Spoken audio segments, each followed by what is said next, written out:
And welcome to the latest and greatest from Step Brother Sports, the long-awaited return, part of the Hockey Podcast Network and the Bills Mafia Buffalo fan base platform. Make sure to subscribe to all our socials on all our platforms. You can find me at CFMAZ, CFMaz, or Shawnee V at SV The Don NHL, or on YouTube at Step Brother Sports. So don't forget on things like YouTube, like the video, rate it, review, do all those other great things you can help with engagement for us. But folks, family, friends all around, we have been away for a little while. We've also had a lot going on too. You may have seen us also live on a number of occasions, whether it was in Buffalo for Game 1, whether it was in Pittsburgh for the NFL Draft. We've been busy. We've had friends near and far coming to join us for some of those experiences too, but it's been a while since we've been on full studio style. So, hello, Texas fam. Good to see you as always. But we got some recapping to do, and we've got good old recurring host here, Mr. Carl Eppers. How you doing, my friend? What's up, fellas? Carl, good to see you. It is good. I was about to say it's good to see you, but you beat me to it. But anyway, yeah, the Sabres, the Buffalo Sabres, continue their warpath into the playoffs, ending the series against the Boston Bruins this past Friday. They won the series 4-2. They now face Les Habitants, the Montreal Canadiens, going into round 2 starts this Wednesday, May 6th, 7 p.m., starting in Buffalo, as the Sabres are still the highest or higher seeded team in the East. Carolina still has the highest seed in the East, of course, after being on top of the conference there. However, we also, again, are going to do a little bit of draft recap, too, because, again, we had a great time in Pittsburgh with a couple of our buddies that we got to join up there. But this show is going to be dedicated tonight, just recapping round 1, because the three of us all got to be together for Game 1, which was an absolute barn burner bananas game. And then, obviously, we all got to watch the games in different capacities for the rest of the series. So just do a little bit of a full circle to see how we all thought the team played. And, again, things on the horizon. So right off the bat, Sean, we had a hell of a weekend when we went. Carl, it was actually kind of the funniest thing about that is because that was the first time you met Sean in person, despite all the times we've had opportunities to hang. That was our first live hang. Mm-hmm. Thanks, Wi-Fi. Yeah, right. Carl reminded me, actually. You reminded me. I could believe that. We actually hadn't met, and I had to think about it, and I was like, oh, right. Yeah, we've had it for these, you know. Shawnee V, your audio is still dog shit. I'm gonna have you figure that out in the meantime. But just to kind of recap a couple things. The first thing, also shout out to our buddy Adam Kennedy, who got to join with us as well, because the first thing we did, more or less, as soon as we got off the plane that Saturday morning, the day before Game 1, is we got to do the Wyatt Russell event that was held literally right at the lake. I forget the exact name of that park, but still, he did his promotion with his Lake Hour Seltzer. He lost his bet by saying that the Sabres wouldn't make it to the playoffs. So actor Wyatt Russell, yes, that same son of Kurt Russell and Goldie Hawn, yeah, he was a man of his word. He chugged his drink out of a beer saber, ran into Lake Erie, freezing cold, and we were there for it. It was cool. I got some awesome footage from that too. Looks like Shawnee V will hop back in a moment when he gets a better connection. He'll be back. Still, oh yeah, it was nice to see that whole weekend, everybody just rallying right away together. Yeah, that's sick. And the guy's promoting, what was it, a vodka drink or something like that? It's like a hard seltzer, but it was honestly, credit to him, it was quite tasty. So it was a lake something or other. Lake Hour, and people kept wanting to call it Lake House. It was kind of funny. He's like, no, Lake Hour. So, but I think he's now an adopted member of the Saberhood, so I think that's pretty awesome. But at the same time, Carl, you came in the next day, so we had an action-packed day right from the start. Yeah, I was there for less than 24 hours, flew in the morning, flew out first thing, and it was 100% worth it. It was incredible. Just so awesome having all the energy, good hanging out with you boys, going to the bar, seeing the playoff beard shavings. Saw some my buddies from childhood. going and getting the feel for everything. Like the atmosphere was electric. Oh yeah, hours before, and I don't know that I've been to a game and gotten in the building that early, but it was so worth it. Like from start to finish. from start to finish, just feeling everything. And the ups and downs, there was ups and downs, but it was just so fun. And what a amazing game to go to. Pulling it out, 4 goals in 7 minutes. That was absolute pandemonium.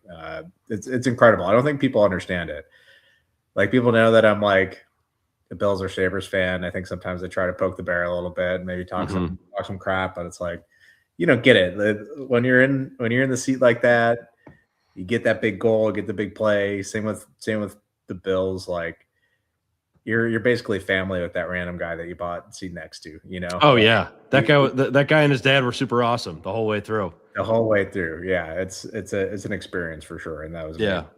It looks like Sean's still trying to make his way back. You guys got me? Yeah, we got you now. So are you on your phone this time? Yeah, I got the audio going through the phone. We'll make it work. But we're just kind of talking about the game 1 experience, of course. Oh, it's fantastic. I don't know if you guys heard me earlier. Carl alluded to it. Yeah, it was literally the first time I guess we had met in person. Just felt like we've known each other for a long time because we've done so many of these pods. And I feel like we're boys. We are. We're like, hey, you're bigger than what you are on Zoom. Yeah. I'm probably smaller, so. But yeah, I mean, I wanted to give a quick shout out, and you guys were just talking about to our boy MJ. Day of game 1, we had quite the to do to get ready. Adam was awesome hanging out. He was just putting out the best vibes. Started with a kickoff drink in the morning, and I was having his little glass of wine at the house, and then we had our Wegmans sandwich platter, and we took the subway and met MJ at Mother's. That's a Bills tailgate move right there, doing the Wegmans sub platter. Well, we learn from you, Chris Maz. Right? That's definitely a Chris Maz move. So I wanted to contribute that. But seeing Sabres Dan, a guy that grew his beard out since the last time we made the playoffs. I mean, that was awesome to kind of get the exclusive because a little birdie told me not even the Sabres team could get that exclusive, and we were able to get it. So, right. So, a pretty hilarious experience too. That was a pretty well attended event because that was one of our first times we went live in the last couple of weeks as well. But the interesting thing is just how vastly different Sabres Dan looked like after not only the beard shaving, but then the haircut too. He looked like a whole new human after. Yeah, he did.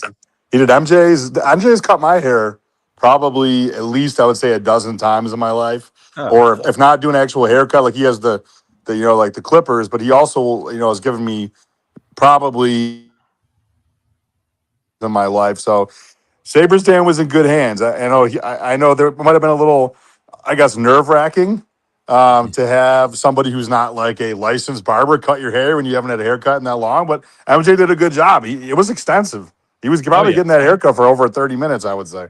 Easily. Not to mention the on and off snow that just kept falling, which was random. Fun. That was the best, man. To land in the plane, we get in the train, see a bunch of like crazy people on the train. Get up. Oh, Carl riding the train for free?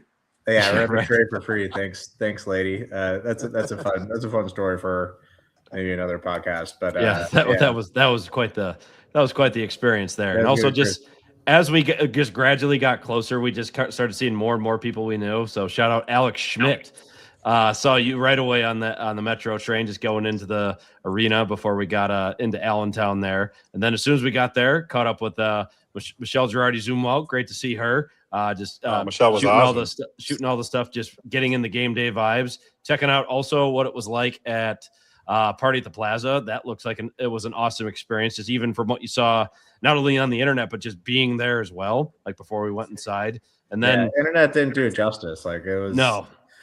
And what you get that clip, but you don't realize that people have been there for like 12 hours. Oh yeah. Like we were there, everybody was there partying for a very long, for the entire day. It was great. It was like a Bills tailgate. but still, it It was was cool, Chris. You and I don't know if you saw the Blade gang. I remember you and I saw them roll out, and they had the fighting dummy on a wagon. And I don't know if it's actually them. I assumed it was two different people that were like, one guy was just kind of goofing around with the dummy, and these other guys were doing the guy in the Risto jersey. He got to bang the drum too. Yeah, that's right. They all got but we saw that before they were an internet sensation. We just saw them there, like skating around, like, hey, that's cool. Who are these guys? What are they doing? Yeah, exactly. Yeah. They brought the energy, and it was spectacular. Yeah, it was great.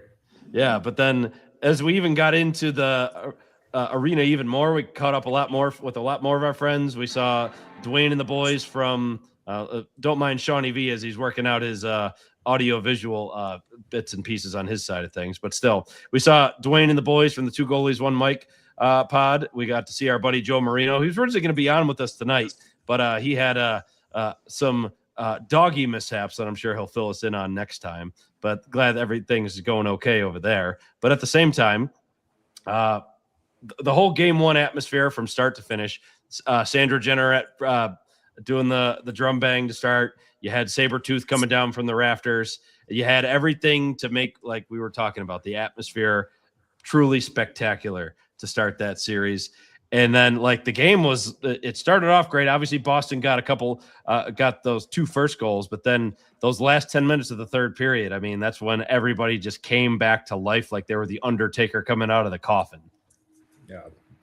So, and we were just like, how can I describe it other than just beyond enthusiastic, euphoric when the two Tage goals and then the Samuelson goal just happened, and then just the entire finish right from there, even down to when we were leaving the main concourse and you hear the dude just pounding the trash can, just doing like the "Let's go Buffalo," all from game one. So I filmed going down the escalator when you heard the big bump, bump, bump, bump, bump. It was a guy that had an empty garbage can and he was banging it against the ground. And in the video I'm taking, you can see security walking up to him and telling him to stop. And the guy puts it down and goes like this and tries to give the security guy a hug. It's hilarious. I got to show you guys the video. That's awesome. Yeah, it was funny, man. It was awesome. Yeah, but now kind of getting into nitty gritty things, just kind of your guys' takes on how the series against Boston went before we really drive down the rabbit hole. Just one last kind of look at round one, just for all of our takes on it as well. So, Sean, the Bruins, they didn't go quietly. They ultimately tried to slow the Sabres down, but as soon as it went to Boston, every single time, the arena that had the best home record in favor of the Bruins, of course, throughout the regular season. I think they had like 29 wins throughout the season. But the Sabres, they came in and handled business for game 3, 4, and 6 to close them out. I mean, just overall, what were your main takes as the team took out the Bruins and just did not let them dictate the style of play throughout the duration of the series, even though they tried to? Yeah, it's interesting. It was definitely a physical series. And it was one that just obviously we're going to talk more about, look ahead at the series that we have in front of us here starting on Wednesday. But I'm sort of glad in retrospect that we started with Boston. And obviously Montreal is going to be able to say the same thing, that they played Tampa and played more of like a grinded out type of series, because as we look ahead potentially even farther, you're going to have to do the same thing against Carolina. Although Philly, I saw was winning 2-1 after 1 tonight. We'll see if Philly can make that a series. I don't think many people think they have a shot. But yeah, just being able to grind it out, tight checking for the most part, low scoring games. It just seemed that the Sabres were able to get behind these slower, much less talented Boston defense.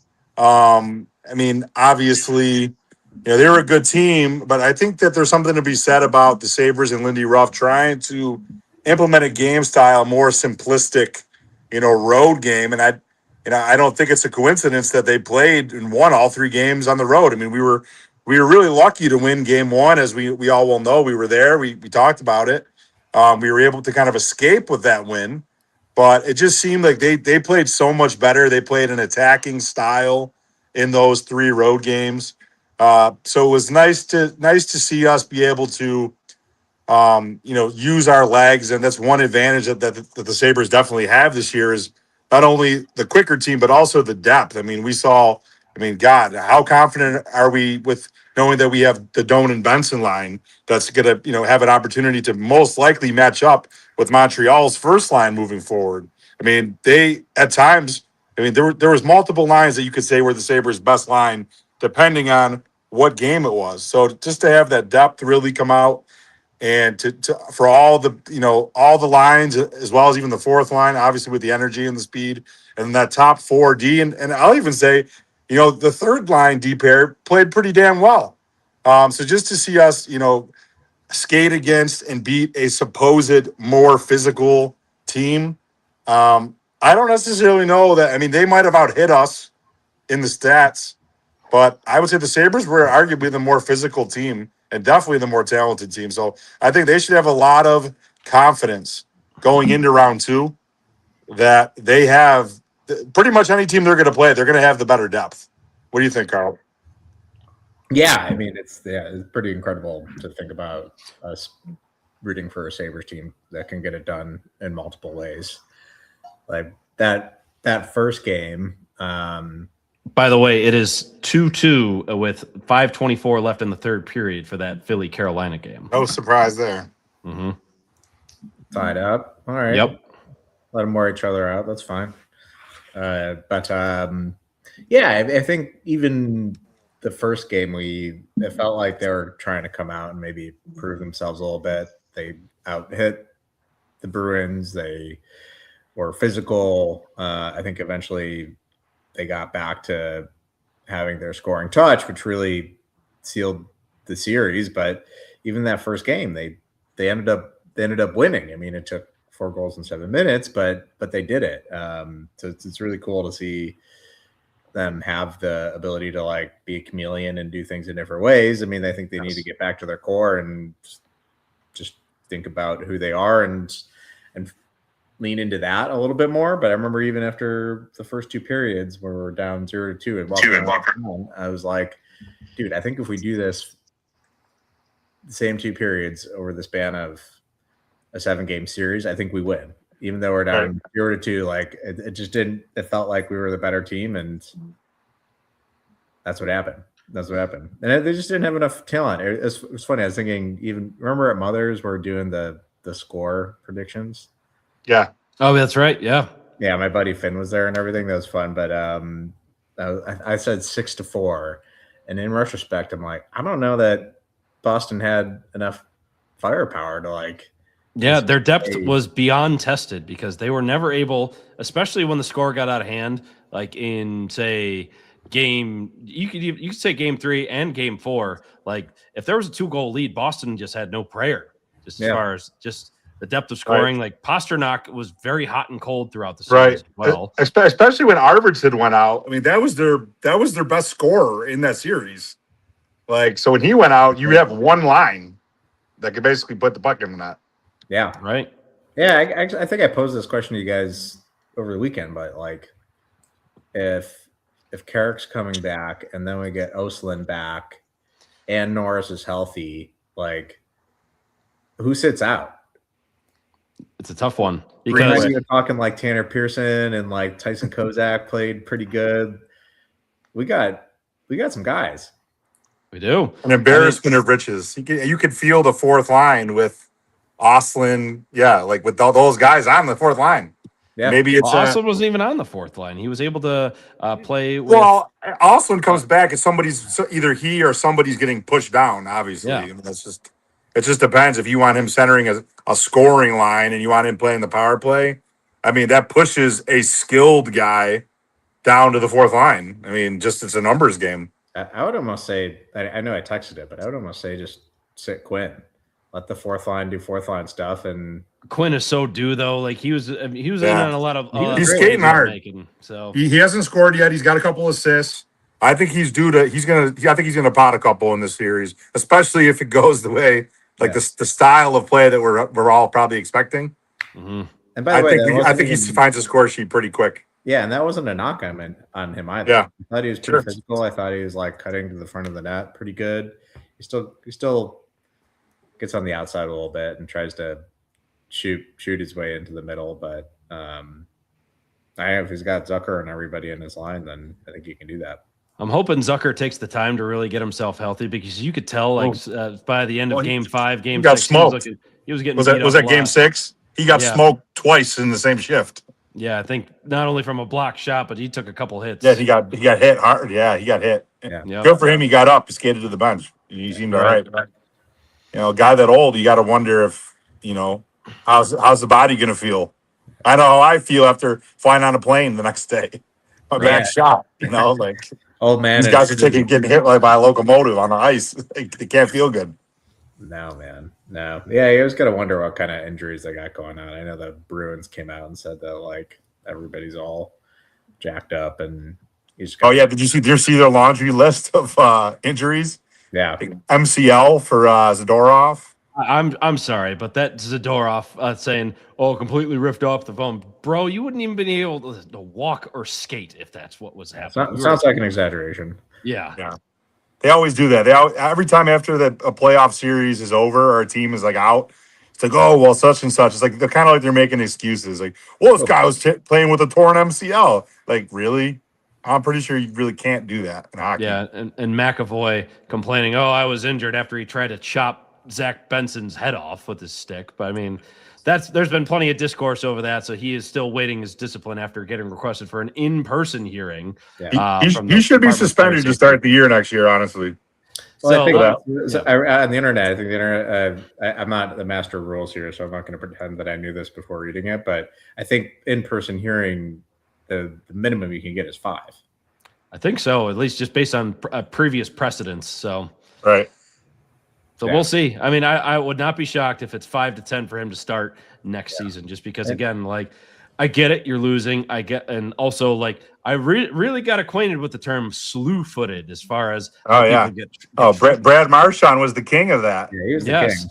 Not to mention, McAvoy did that plenty of times of the Sabres throughout the course of round 1, too. Yeah. So, I mean, I'm sorry. Like, yes, in the heat of the moment, it was just like the thing with Zadorov and when he tried to chop Dahlin. I think it was at the end of Game 4 when the Bruins were getting smoked 3-1. Sports. Yeah, so it's just like, I get it. Like, that's just kind of like the emotion that goes into the game, especially when you're losing like that. But come on, be a little bit more disciplined, because that's what led to boneheaded penalties just going out of the game, basically. Speaking of that, playing them in the first 5 or 10 games, so he's out for it. Like that would be right. That should be built into the penalty.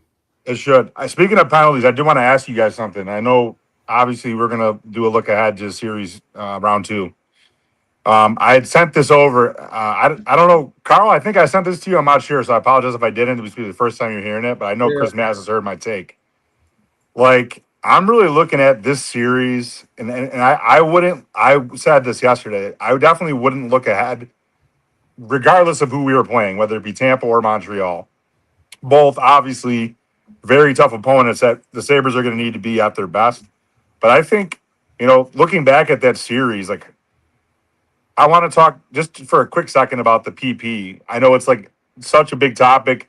It's been talked about ad nauseum at this point, but it's something that if we go back, I've been talking about this damn power play for months now before it became a hot topic. And I'd said, like, this is going to potentially be the thing that takes this team out this year.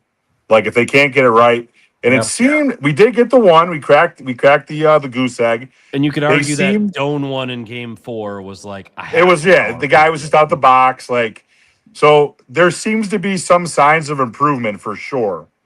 Like I saw, like, maybe they switched some stuff up at the end of the series. It looked like they were moving the puck around better, getting some slightly better looks, and maybe changing their strategy. Really would have liked to have Ostlund back because I think he had something different. We'll see what Norris brings in. But I want to hear what you guys think about that first. Like, did you see any improvement? What were your thoughts?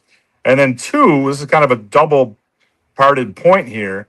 I think that, like, the boys really need to get the power play, like, throughout this Montreal series. It needs to be a point of emphasis. And their PK has been very good, almost as good as the Sabres in the playoffs. They're both at about like 89%, I believe. I think that's right. But just if they need to kind of use this series to get some confidence with the power play, because God willing, they can get through and play Carolina. Carolina is a team that they completely buy in with Rod the Body's like full 5-man defensive, like fighting for every shot possible.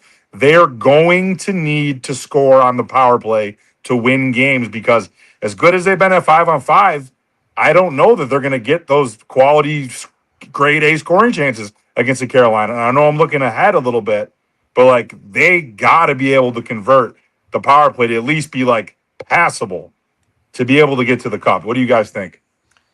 I mean, that goes without saying. You're not going to be able to get anything without even 10% of your power play conversions. I mean, I think it was like 1 for 39 throughout the course of the entire month of April or something ludicrous like that. Yeah, man. So, I mean, there has to be something. I mean, I don't even care if they have to get back to just feeding Tage and the face-off dot one-timers, so we can blast them. I mean, they barely even utilized that throughout their power play cycles. I mean, there were a couple times where they had some strong like efforts and shots that were given, but they never gave a lot of difficulty for the netminders. They never crashed the net. And I mean, I feel like we're still having this conversation years after, even when they're in the middle of the drought. So for the power play to really like come to fruition, like I don't know how many times you need to reinvent the wheel just to make sure you're not overpassing, looking for the perfect opportunity. That's like ingrained in them. That's the only format of play that they're able to. That in the drop pass to gain the zone. Yep, every time. Slingshot. Yep.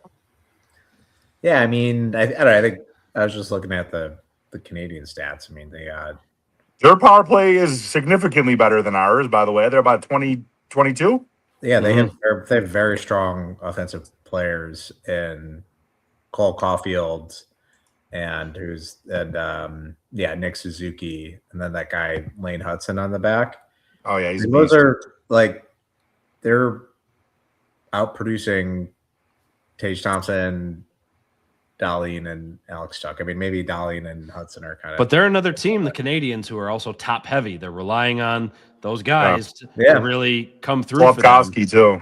Yeah, but I guess my point is like, we're going to need points, and you can't just mess around and not get points off the power play. I think it'll be a little bit different series in that respect because these guys can fly around and score some goals, and if they're going to get their power plays and their 5-on-5 goals, we're gonna really need to capitalize on it. So Jarvis Tank Courtney Sr. What a name, by the way. One guy great on the show. Jarvis. I was going to say, well, you're on it right now, buddy. Just chiming in on the comments. So if you got anything to say about Buffalo versus Montreal, or even some takes on the Bills' recent draft class, feel free to fire away, my friend.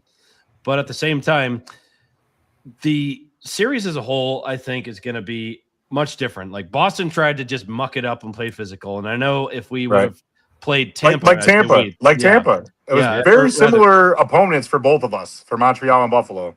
Right. So, if the Sabres would have ended up playing Tampa, they would have tried to do the same thing. I think it would have been very similar.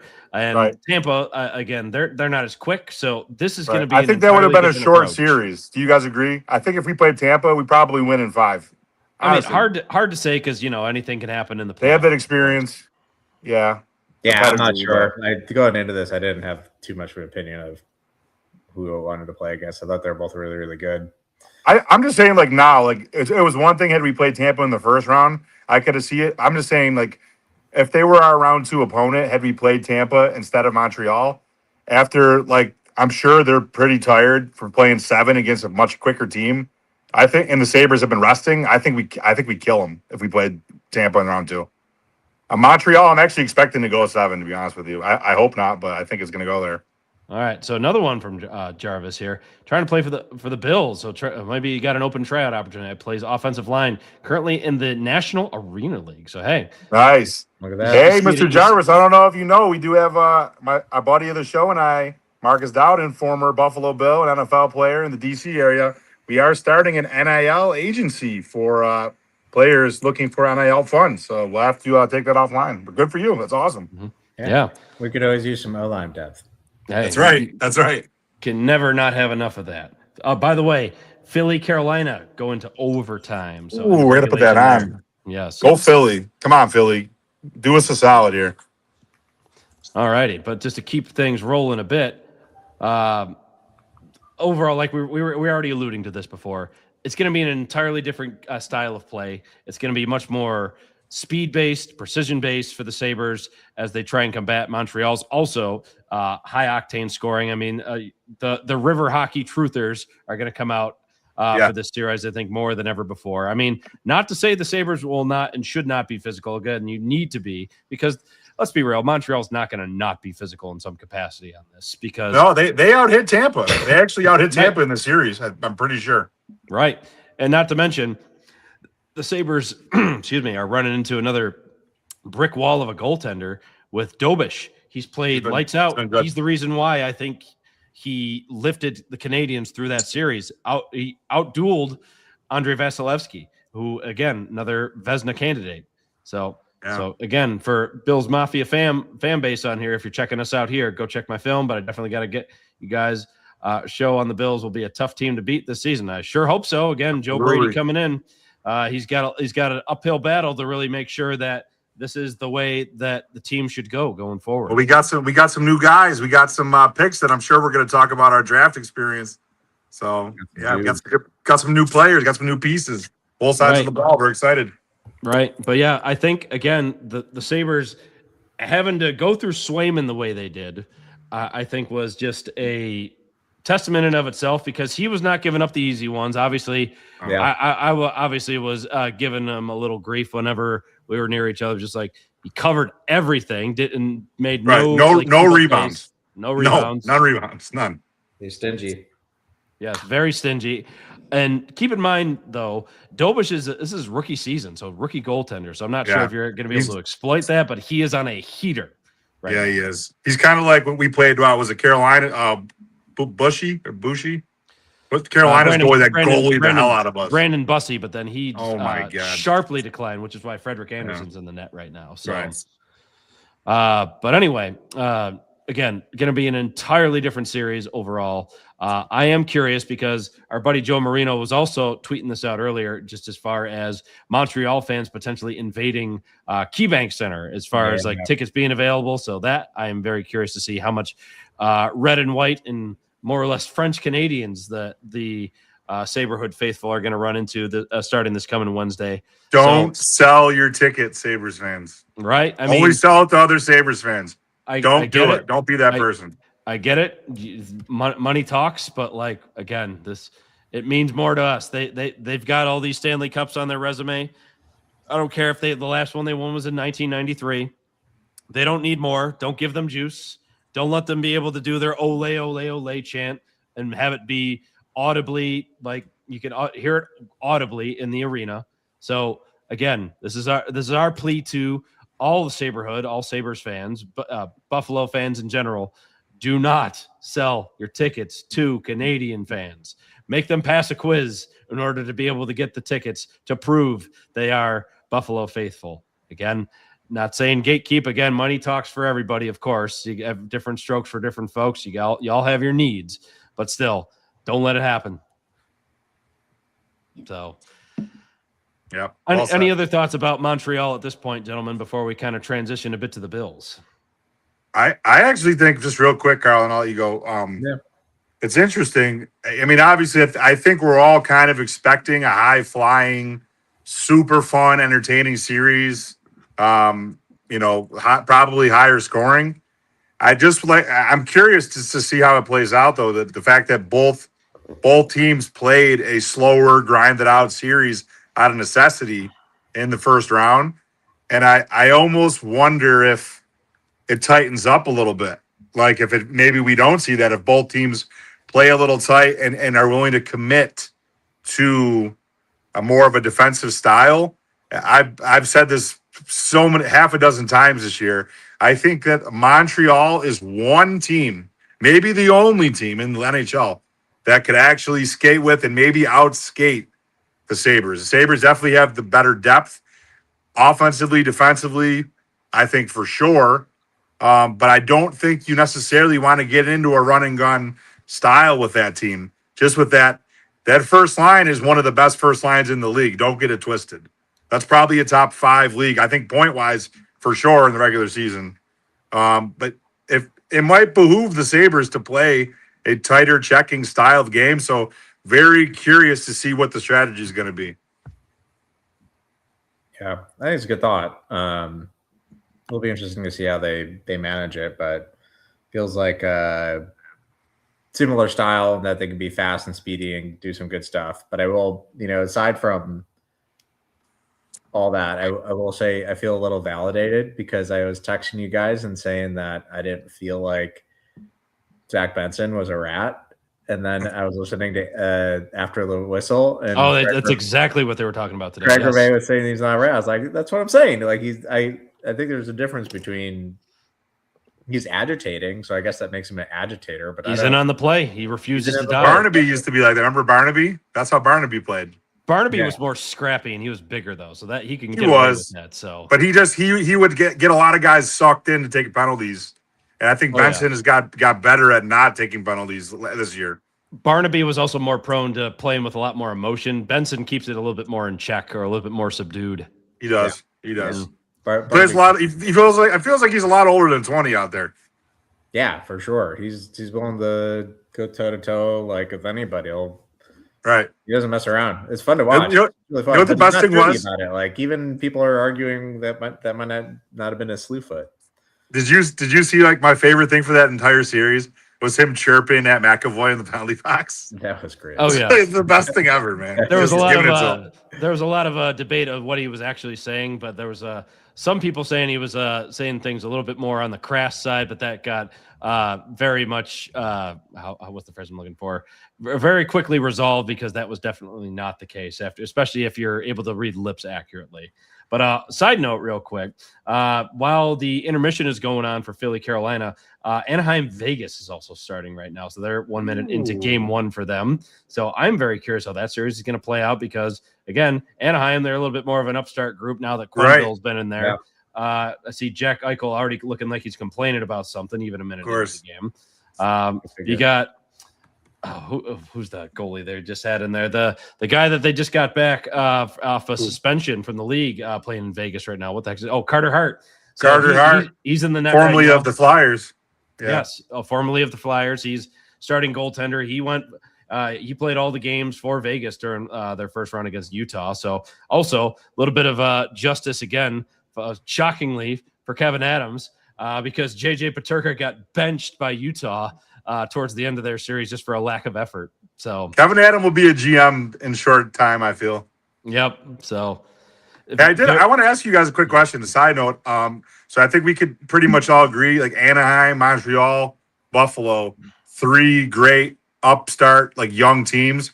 Also to Utah as well. I mean, good young there. Obviously, they were the Coyotes. But on a side note, love to hear what you guys think. Arguably, like, for my money, the best player in the league. Knocked out. I sort of saw. Your audio is really a little bit really surprised right now, Sean. What do you guys think? What do you guys think about McDavid potentially wanting out of Edmonton? I mean, you never say never, but I mean, again, I'm not gonna even give any credence to that just because that is an absolute pipe dream at the moment. He's still got another year under contract. He's at 12.5. I mean, if he becomes a free agent and walks from Edmonton, and again, that's a big if. Like, it'll be an astronomical amount on the salary cap. Of course, any team should pay it, especially if they have the room. But still, well, no, they're talking about trading him. They're talking about trading him. Yeah, I mean, and getting a haul and restarting, and hopefully my audio is a little better. Yeah, but they're talking about trading him for like a Gretzky type package, which they should get. I mean, the question is, I mean, where do you start with a package for the best player in hockey? Where do you start? I mean, you could do 5 years worth of first round draft picks. You can give them your best prospects, but sometimes you still won't feel like that's enough. Yeah, I don't know, man. It's fun to think about. It's fun to think about having Connor McDavid, but it feels right. The all-time wrong. It doesn't feel like, but it's not. I mean, they could realistically say we're scrapping it. We're gonna get kind of my point. I'm saying if he wants out, if McDavid wants out, you got to move him. That's You don't want a cancer in your locker room, especially your star player. Especially if he's just straight up calling the team average. No, I mean, dude, it's him and Draisaitl. I mean, that's two of the arguably top 5 players in the league. But what else do they really have? I mean, I think people forget about McLeod was like a very valuable player on that team as that 3C there. And they moved off of some other like really good role players. And they just didn't have the horses this year. Maybe all it took was Matt Savoy to ruin the locker room. I'll tell you. Hey, one other thing. Positive. You just right. load them up there. Right. Did you guys also see, talking about some current NHL events? Did you guys see the press conference for the Maple Leafs? The GM got absolutely ripped. Yeah, the former Coyotes GM. I forget his name exactly. It misses me at the moment, but still, they just straight up saying, "Oh, this guy's a fraud," and like the guy who was asking the question, reporter nailed him. Oh my God, he drilled him truly. Like 19 out of the 20 sources said this guy's a sham. He's a fraud. He's a crock basically. And then the Maple Leafs brass up at the front and saying like, I don't know who you were talking to. Basically, like that is a tough look for the biggest market in all of hockey. I love to see it.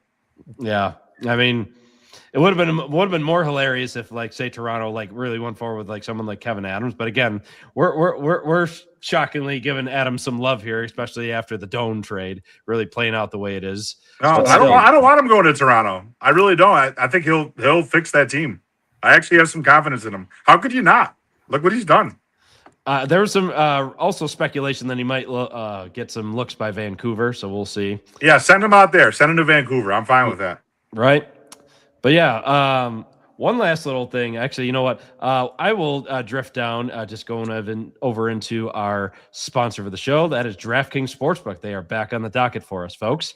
So the Stanley Cup playoffs are here, and DraftKings Sportsbook, an official sports betting partner of the NHL, has a new customer offer. So bet some player props, bet live, from the opening faceoff to the final horn. Every moment matters.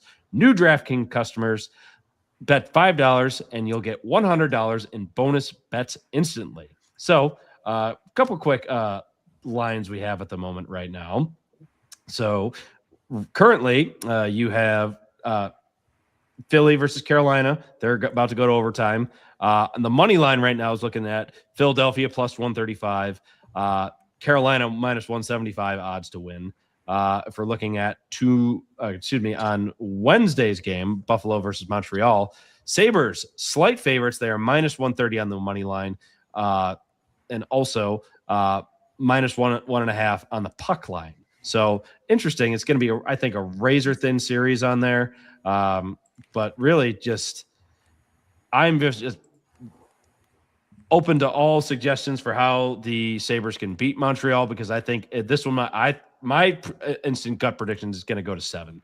So anyway, just to get kind of back to the DraftKings side of things. So download the DraftKings Sportsbook app and use code THPN so you're ready for the moment. That's code THPN. Again, turn $5 into $100 in bonus bets instantly. In partnership with DraftKings, the crown is yours. Excuse me. Gambling problem, call 1-800-GAMBLER or 1-800-MY-RESET. New York, call 8778-HOPE-NY or text HOPE-NY. Connecticut, call 888-789-7777 or visit ccpg.org. On behalf of Boot Hill Casino in Kansas, wager tax pass-through may apply in Illinois. 21 plus in most states. Void in Ontario. Restrictions apply. Bonus bets expire 7 days after issuance. For additional terms and responsible gaming resources, see sportsbook.draftkings.com/promos, and that is a limited time offer. And now, folks, back to our regularly scheduled programming. So the Buffalo Bills, again, we got to partake in the draft this year, Shawnee V. So kind of give me your immediate takeaways after we spent an awesome weekend in Pittsburgh, just not only taking in the sights. Obviously, Pittsburgh is a place you are quite familiar with, but just talk about just to the good people what we got to see while we were there.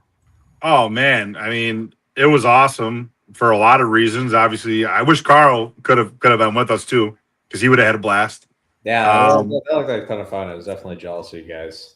I mean, it would have been fun, and it just got better and better as it went on. Honestly, so obviously having some of our buddies, meet us there, or we all kind of met there. Yeah, shout out to Brian and Pietro. Brian for driving, Pietro joining with us too. Shout out to Brian. We got to go see Mike. I have lunch with Mike, which was pretty cool. When we refer to Mike DeFabo of The Athletic, who we've also had on the show. So, husband to Jenna Harner, who we had on for the mock draft special a few weeks back. We missed Jenna, but we did get the employee discount, the family discount at the restaurant. Yeah, at the Argentina, either it was like a South American like steakhouse, but it was a delicious steak sandwich. Hey, Mike was even saying that is Cam Hayward's favorite steak sandwich in all of Pittsburgh, and hey, the sandwich didn't disappoint. Yeah, that was great. It was a great time just catching up, obviously with our buddies, with Mike, and then obviously the draft. So pretty funny story. And Chris Maz, obviously, I want you to tell the second part, but I'll tell the first part. So on day one of the draft, obviously we were sitting at 26, and we decided to go live here on the fan base. That's what we've been doing. We also did it for for Sabres Dan haircut, and we get a lot of love, a lot of followers and viewers on our live videos for whatever reason. I think people just like candid stuff out, like top of the spur of the moment type of thing. So we go live at about the 24th pick or so, and then as you all know, Bills end up Brandon Beane trades down not once, not twice, but 3 times. So we actually end up trading out of the first round completely. So we're literally live for maybe like 20 minutes and literally have nothing to show for it other than us announcing that we've traded down, and we got to announce the package of picks that we got back. So first day, not the most successful, but we got to see everybody. We got to see Mina Kimes and Adam Schefter and pretty much all the talking heads in the NFL world. This was from a distance, not in person. Would have been awesome, but still, from a distance. No. It was a couple others. Yeah, even Nick Saban waving terrible towel was pretty neat. I mean, we were there. I mean, obviously, when you're there, they had it set up that you have all the different, networks had their little tent or room basically set up for them to be going live with their coverage. So we were, within a baseball's throw of all that. So you got to kind of see that was cool.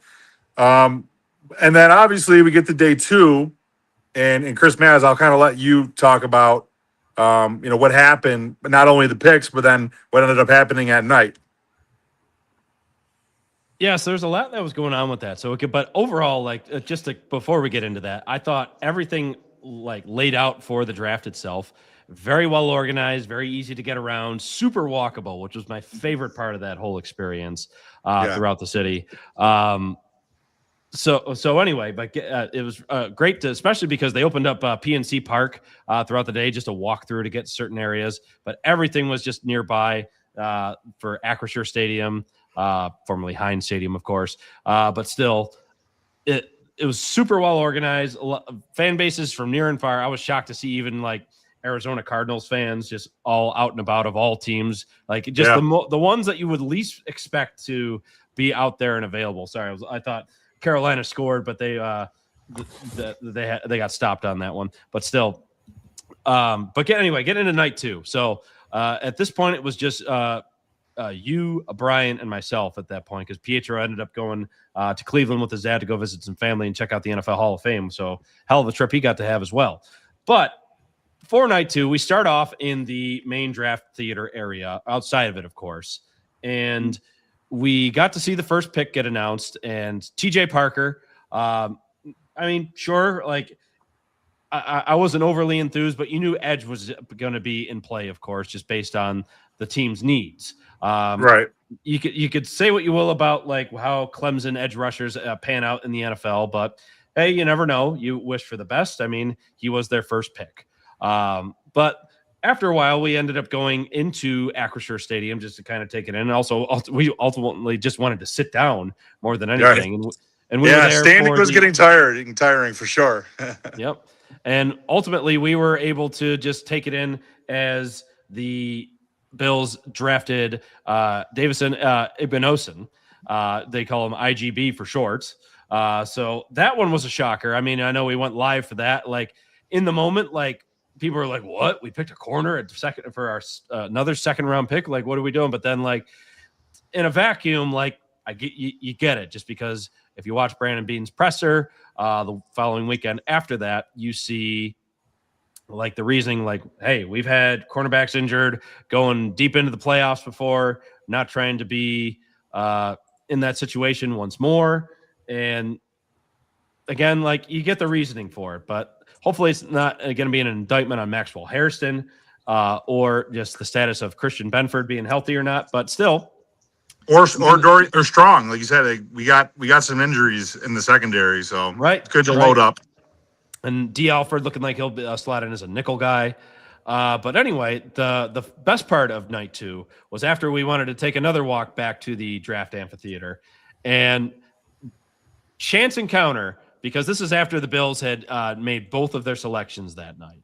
Right. I think also too, Brandon Beane was already like at the podium, concluding that we were done, which was, again, I mean, in theory at that point, like, a little bit of a letdown, considering they had a ton of ammo to move up potentially if they really wanted to. But as we're walking back towards the draft amphitheater, Sean gets spotted by very clearly somebody looks like clearly wearing a lanyard for the draft, looking quite official while doing that, saying like, "Hey, are you guys Bills fans?" And Sean's like, "Yeah, we are."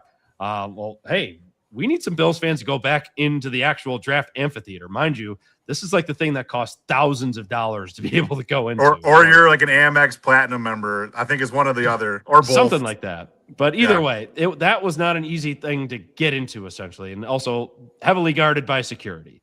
But I think there was 10 people per team. Either way, it was a minimal number. I wouldn't say more than maybe 16. Maybe super VIP for sure. Yes. Yeah. So they spot Sean and me, of course, and you flag me down. And I'm like, well, hey, we got to make sure Brian comes in too. She goes like, hey, do you guys want to go to a party? Like, yeah. You think? Yeah. And obviously, like, it wasn't like a party of sorts, but like it was the party by going into the actual draft amphitheater. Because again, apparently after the Bills made their picks, like, all the fans that were originally there, like, or at least a handful of them, had dipped. And then they saw us wearing our Buffalo gear. Mind you, I was still wearing a Sabres shirt, of course, that night. We both were. Yes. But then they saw our hats and other gear that we were wearing too. And they're like, well, hey, we need you guys to come in. You guys want to come in? We're like, yeah, but like, we have our buddy over there, Brian, we're referring to. He's a Bears fan. Can he come in too? They like balked at it at first, but eventually he's got to wait. Yeah, he's got to wait.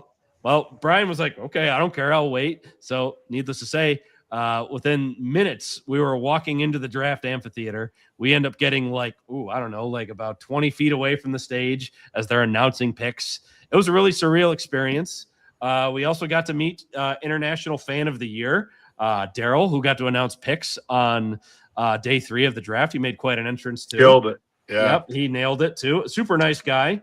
Maybe future guest on the pod as well here. Everybody. Yeah. So he was very interested in hopping on the show. So we're looking to maybe have him on sometime in the near future, whether it is in the thick of the off season for NHL and going into training camp, or sometime before then. So anyway, we'd be looking forward to having Daryl join us on the show. But again, the International Bills Fan of the Year. But anyway, he could not have been more welcoming. But just being in that like atmosphere, that setting, and just being in the actual draft amphitheaters, they were announcing picks. You saw the TV cameras walking by. You see everybody just trying to hype up the crowd as they're walking past too. And also, Brian did eventually get into the Bears seated area as well. And he also had the opportunity to be on TV as they were announcing the pick, just like going nuts as they were making it too. So I should have prepared my video of Brian at that moment, because it's a fantastic video. Oh yeah, it was awesome. Like, I wish I could show that right now. It was an awesome opportunity just to be able to do that. But again, a pure chance encounter. By the way, Philadelphia going to the power play. Andrei Svechnikov going to the box. 13:31 left in that first overtime right now. Come on, Flyers, get it done. Yep. So anyway, needless to say, that second night of the draft, while the picks didn't exactly enthrall us right away, but at the same time, the experience itself, being able to go in there, being literally like less than 20 feet away from Roger Goodell and other major folks as they walked away. Like, that was who else do we see? We saw who else? Deion Branch. We saw Cam Hayward going on the stage a bunch of times. Yeah. Believe it or not, it was kind of neat how he interacted with Cleveland Browns fans who were like the fan base like directly in front of the stage. Obviously, plenty of Steelers fans. I will say, again, for as much as sometimes people think like you might get grief from Steelers fans, but they could not have been more welcoming to anybody who came in there. I did not meet one like jerk Steelers fan. What I will say is they did not like Philly. They did not like Baltimore, for sure, for obvious reasons. Yeah. It was also refreshing to see Pittsburgh giving plenty of boos to Kansas City. Everybody booed Dallas. I think they booed Cleveland and Cincinnati, of course, but not as much as the hate they gave for Baltimore. So that was very interesting to see. But anyway, kind of getting into day 3. So, Carl, we were all in agreement for how we I think each of us can say day 3 was like the best for us at this point in time. But even getting into the first of the few picks, you got the offensive lineman out of Boston College, Jude Bowery, getting drafted right away, potential swing tackle option. Then Skylar Bell, which made all of Bills Mafia excited to get the horn going for the wide receiver train. And right after that, Elam's Aram, I think is the linebacker's name that was drafted as well. But then the safety that was drafted later on, again, some really like potential diamonds in the rough that a lot of like draft highly rated were really like enthralled about. But Carl, what were your takes as far as the picks that were made that day? Yeah, definitely day 3 seemed to have been the real crowd pleaser. You know, there's positions that everybody wanted to have addressed, and it felt like he did it later. And you know, he does have a knack for getting some good guys in 4th, 5th round. So it could be pretty exciting. It seemed like there's a lot of really good value. I mean, it's funny that the day 2 picks, it didn't feel like it was the best value. I was cool getting an edge. Cornerback really confused me. In retrospect, just like you said, Chris, it makes sense, and it's not wrong. We've lost games because we've had to slot in weird cornerbacks that we don't want to be adding in, or putting in Kyer Elam, essentially. Yeah, exactly. So, and also just to get a correction on the name, Caleb Elarms Orr, just to make sure the guy gets, I pronounce his name right. I knew it was a hyphenated name, and I had to make sure I got the pronunciation right. Yeah. So yeah, I mean, it's a little underwhelming, but in retrospect, makes sense. Didn't seem to me like it was the best value for the picks for a couple of them. You know, I guess, you know, our first pick makes sense. A lot of people thought he was 1st round grade, or at least like top 32. So close to it, at least high 2nd round pick. Yeah, high 2nd. So that was fine. And then yeah, he like picks offensive line, which is kind of boring, but we need it. And then he goes wide receiver, he goes linebacker, he goes safety, like all the stuff we need. So, you know, it'll be really interesting to see which one of those guys, and hopefully more than one of them, can really make a day 1 impact.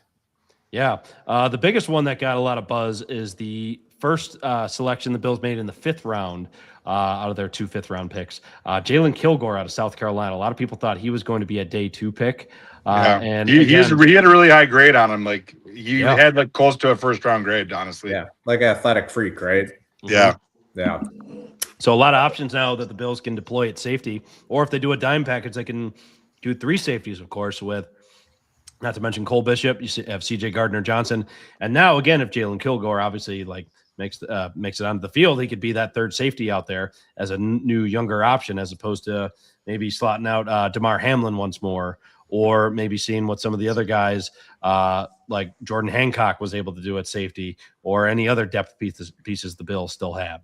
But overall, like, again, I was really worried because, again, the first 2 nights didn't exactly leave Bills Mafia super enthusiastic, and there was a lot of fire and brimstone coming out for Brandon Beane, and what many were thinking would be ultimately a wet fart of a draft. But still, I mean, I think the day 3 picks, again, obviously it's hard to get super fired up about day 3 picks, but still, the Skylar Bell pick, I know we were all super excited, especially back when Chris called it. Chris called it. He was saying it that whole day. Bell's still there. Well, there was the 2 Bells actually, but we like Skylar Bell better. Chris Bell out of Louisville. But yeah, Skylar Bell was the one who the Bills had scouted. Shout out to Ryan Talbot for always keeping track of the scouting visits that the Bills made. But still, Bell, UConn led all receivers in college football last year in receiving yards and catches. Yeah. Finalist for the Blinkoff Award, actually. Best receiver in college. Got 4.4 speed. I mean, granted, again, when he transferred out of Wisconsin to go to UConn, like you might argue that the quality of opponents may have gone down, but hey, production is production, and you're still making all those pivotal plays. And UConn's quarterback looked to Bell often. And obviously, again, you have to take it with a grain of salt. He's a 4th-round pick. But, I mean, look at previous selections that Bean has made. This is the 2nd highest picked receiver that Bean has made next to Keon Coleman. That's pretty crazy. That's pretty crazy. Third highest being Gabe Davis, of course, too. So, right. But again, if you can find not necessarily a diamond in the rough of sorts, but and also keep in mind Khalil Shakir, 5th-round pick. For Gabe Davis. Yeah, I mean, especially if you can get like the higher end version of Gabe Davis, of course, like you'd make a lot of people happy with that, especially on a rookie contract, not paying that crazy and exorbitant amount for wide receivers in this day and age. But again, he's a wide receiver 3. Oh yeah. 4, the biggest thing, that's a starting productive member of the team. We need that. The biggest thing, is he going to separate? Is he going to balance out the rest of the skill set? Obviously, DJ Moore already upgrading that receiver room, just even though it cost the Bills a 2nd-round selection. I mean, Bean obviously made the most of what he could with all those trade backs, of course, ultimately making 10 picks total in the draft, because after the Jalen Kilgore pick, he made the only defensive tackle or other addition to the defensive line with Zane Durant out of Penn State, but then traded back even further and got 3 7th-round picks. Got Toriano Pride Jr. out of Missouri, Tommy Doman Jr., a punter. So shout out to Joe Biscaglia, who is getting another Puntapalooza for Bills Mafia this year. So between him and Mitch Wishnowsky, you'll see who punter will be at the. We could use some punting competition, right? I wasn't super enthusiastic about what Mitch Wishnowsky was able to do as far as flipping fields goes. Right. But hey, any competition is good competition. And hey, as long as he's able to hold it well for Tyler Bass, hey, sign me up. It sounds great. It'll be a cheaper option. And then the last pick being Armaj Reed Adams, guard out of Texas A&M. Again, Carl, like you were saying previously, you can never have too much depth on the offensive line, especially with some turnover this year with David Edwards getting signed to big money by the Saints. Right. Yeah, and historically too, they've done a really good job at developing like mid to late round offensive linemen into starting caliber linemen. So I trust this regime. Obviously, it's Joe Brady now, but Brandon Bean has done a good job in identifying talent at the O-line position. So, but side note, just as I'm watching this Philadelphia-Carolina game, they showed Trevor Zegras. He is very much a crust stash and some long, scraggly hair. He looks like what I would think of like when you see like the Three Musketeers right now. That is like my first. That is like my first reaction. I also too. Well, we have a quick second. We had a couple comments I wanted to highlight here. If anybody wants to kind of jump in, we did post a poll question about what your predictions may be for the Sabres first round, whether the Sabres may win in 5, 6, 7 games. Does Montreal somehow get it done? Let us know on the poll question. Also, we do have a giveaway going on right now, and we did want to hear from you guys. What was your favorite Bills draft pick? So chime in on the chat. We got about 600 people listening live. And what we're doing today is for the best question, whether it be Bills or Sabres related, we're going to do a giveaway. So check this out. We have a patch. It's a prism patch of Micah Parsons for the Cowboys and a rookie patch of Michael Williams. So whoever asks us the best question throughout this show before we're done. Yeah, this is new for us, by the way. So we're trying to get more engagement, and we figured we'd make it a fun way to do it. So especially for all you collectors out there. Oh, yeah. Yeah, shout out to Summit Sports Cards in Boston Mike in Buffalo. But yeah, so let us know what you guys think. Yeah. But I'll say, aside from just like the picks themselves, I love the way that Brandon Bean traded this year. I think it's the way I would do like mock draft simulators, where like I'm good with at least 3 guys, or I think only 2 of the 4 that I If have you're left on my like, board especially if are you're willing to like give up some of the guys that you were super interested again. I mean, I wouldn't say I was like gutted when Casey Concepcion was drafted by Cleveland. I mean, don't get me wrong, I was disappointed. I was You were disappointed, disappointed. but at the same time, not to like the extent of just like, oh, like it like ruined the night for me No. by any means. But still, I like you were saying, Carl. Like I think Bean was savvy enough. I'm not going to give him full credit just because again he's still has a lot of goodwill to earn back, of course, after last couple off seasons, just maybe not doing enough to really bolster all parts of the roster. But still, I would agree. Like not to be like a homer by any means. Like when you're going in with 6 picks or so and you turn that into 10, like that's some pretty savvy trading right there. Yeah.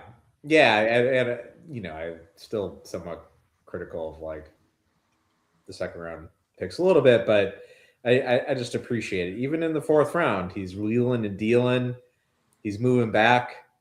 He's just flipping picks. I love that. I love the pick capital management of it. Right. Especially if your guy wasn't there, like Chris said. Like they obviously identified Concepcion and he wasn't there. So trade down. If that was the guy that you really liked. Yeah, and he sequenced it, so he's you like, could, "Oh, you could get him. You could get him around 40. Trade down. We didn't have a ton of picks this year, so I do like Brandon Bean has obviously shown year after year that he's willing to trade down. That's not a problem for him. I think we've also more teams don't go ahead, do Carl. it. Sorry to interrupt, but I don't know why more teams don't do it. Because there can't be always the guy that you need and want left when you're about to draft. There must be a bucket of players that you think are good. And you might as well move back and like still be within that bucket by the end of it. Which is funny that the Jets fans are saying that they like sniped Omar Cooper. Yeah, like, I was going to bring that up. The Jets fans are delusional about everything. It doesn't make any sense. If they really wanted him, they would have taken him. Also, let the Jets fans be happy because, again, they are now the sole owners of the longest playoff in North American sports. Yeah, no, sorry, I shouldn't be stomping on them. I love the Jets franchise for making the Sabres look better. Right. That's right. So it looked like Frederick Anderson just made a big save. So shockingly, already 5 minutes and 41 seconds left into that first overtime right now. So nice. It's going back and forth. You could see between Philly and Carolina. So we may make it off here to watch the overtime too if we make it that far. I know. But still, feel free to chime in if you want to give your take on how the series against Montreal will go for the Buffalo Sabres, or again, who your favorite draft pick was for the Buffalo Bills. Again, Shawnee V's got some not beyond just swag at this point, but just like some cool collectibles if you're interested. So feel free to chime in. You can hear him rustling through the card pack right there. I'm going to show him real quick. Got a couple here. Let me know if you guys can see them. Mm-hmm. So you got a Michael Williams rookie. That's the rookie for 49ers from this past season. Yep. Nice red patch there. And we also have, actually, we might have another one. Oh, I do have, we got a third one. We also have a Julius Pap. Go Pap. Oh, there's a good throwback. I believe that's a Hall of Famer. That's a nice little throwback right there. Yeah, and we have one more. We got the silver prism for Micah Parsons. Hey, collectors, feel free to chime in. Speaking of collectors, so quick little shout out to a local Buffalo collector group. I want to give a shout out to TSC Buffalo. So those mystery boxes. So yeah. So I had another great pull from them after getting Sam Carrick as he's punching out a Tampa Bay Lightning player from the 8-7 game, and then shot of Razor getting one on Ty Domi from back in the day. Yeah, you crushed that. That was really good. You got some good ones yourself. You got Ryan McLeod. Who's the other one you got? I got McLeod and Stanley, but yours was pretty sick. The Stanimal's also pretty good addition to have. Plus, again, McLeod, he's going to be there a bit. So yeah, he's going to be there for a while. I'll say the real winner was I asked the vendor if they had just packs of Sabres team cards. Oh, so, yeah. like the whole team. And he's like, no, I don't have that, but I have this like pack of 50 cards that has like players from the past. Assorted Didn't players. somebody gave us some, didn't they, Chris? No, I was giving him That was to Carl. Oh, was it you? That was Someone me. gave them to you? Carl Yeah, was you making know, it yeah. rain. yeah, I was making it rain. I was giving. I found like all the little kids that were walking by, and I give their parents like. I 5 kept the Jason cards. Pominville one in my wallet, still there. Yeah, I was just showing my son the ones I have left, and he wanted me to like go through it like 3 times. But anyway, so that was fun. It was like literally like $10 or something like that, and I was just passing out cards to everybody. That was fun. Yeah, it wasn't a bad deal, and then people got Vibes. You were helping with the vibes. Yeah, Yes. exactly. Spreading good vibes. There was a couple drunk guys that were like, "What? I got Jack Eichel. This is amazing." Or he's like, I forget who it was. It was like Nathan Gerby or something. Oh yeah, Vaclav Varada. some solid throwbacks in that pile as Yeah, well. I loved it. It was hilarious. One last thing, just while we wrap it up, got to bring it to grind my gears and give them their flowers segment here. For me, I'm not going to actually do a grind my gears segment because I wanted to talk about a cool experience I had as our friend Adam, of course, he had lost his phone at the end of the game. So we had to do a little bit of a song and dance to not only try and get back into the arena, which I was fortunately able to do, but then I had to play tag with some of the ushers that were in the arena as well. But one thing that was super cool for me, and I'll never forget it, was while I was waiting for one of the ushers to bring down Adam's phone, is I immediately saw a member of the Sabres front office coming down the main atrium stairs, and it was none other than Jerry Fortin, who is one of the assistant general managers of the Sabres currently. And I immediately recognized him, and like I was just literally just me and maybe like a handful of other people left at this point because it was well cleared out. And I was thankfully able to have permission and wait for the guy to bring me Adam's phone. But I was able to shake Jerry Fortin's hand and said, thank you so much for being a part of helping build this roster. It was a really cool thing. It may have been maybe like a 10 or 15 second encounter at most. And he's like, I really appreciate that. It's been a long time coming. Let's keep this a good momentum going. So it was a really cool interaction I had, again, with Jerry Fortin, assistant general manager of the Sabres. Again, just a pure chance encounter because, again, the whole place had cleared out. So, good on him for making it, too, like with the transition. Yes. You know, because not everybody did. So he's well thought of within the org. So, yeah. So, again, mind you, that was game one after all the big craziness and fun part of that victory. But again, I'm giving my flowers to Jerry Fortin for just being there and just taking a moment to really like chat with me for a quick second. Gentlemen, how about you? Anything grinding your gears or something you want to give your flowers to? I'll just give a quick one. Interesting, not really to grind my gears, but interesting to see in my day-to-day work that Spirit Airlines shut down, leaving a lot of people without flights, people that had bookings. Is that what's happening to all those people that bought tickets? Yeah, so it doesn't grind my gears because those of you who know me, you guys know I'm a Frontier guy, and I think Frontier is doing pretty well as like now the unquestioned leader of the discounted flights. But interesting nonetheless, and I'll give a quick. Can't forget Breeze. Yeah, I like Breeze too. Breeze unfortunately is unavailable now that I'm not coming from Tampa anymore. Coming from Atlanta, there is no Breeze. But I will give a quick flowers to Massage Envy. I was feeling terrible. Like literally, I've done so much traveling in the last couple of weeks in Florida, in Richmond, Pittsburgh, and Buffalo, all within like a week and a half. It just really adds up and kind of doesn't make you feel great. So shout out to Massage Envy. Always just literally has my back and gave me a nice massage day, and I feel a lot better. Carl, how about you? Yeah, I don't know. I like the positive focus. I guess I gotta give flowers to the ladies in our life, right? Like they let us go to the Sabres game, or at least always, like the saints that they are. yeah. Let us go, and that was incredible, man. That was a huge memory to be able to go to that first playoff game and experience the win, experience the energy, get all the vibes of the city, and like it's just nothing better than some sports, and obviously doesn't happen if we don't got our wives back at home holding down the fort for a little bit. Uh-oh. mind you, as you're saying that, Taylor Hall stealing the souls of Philadelphia. They just Taylor won it in Hall. overtime. Oh, I'm 5 seconds behind you. Yep, Taylor there it Hall. goes. Brutal. Oh, Guy man. couldn't score 10 goals for us. Yeah. Bro scored 2 when he was with the Sabres Terrible. before he got traded to the Bruins. But yes, again, Carl could not agree more with that one again. My wife being a saint not only for that first weekend for game 1, but then for the following weekend being able to having Back to back. to go to the draft. So again, my wife being a saint. So again, Emily, you're the absolute real flowers to her. MVP. We all know.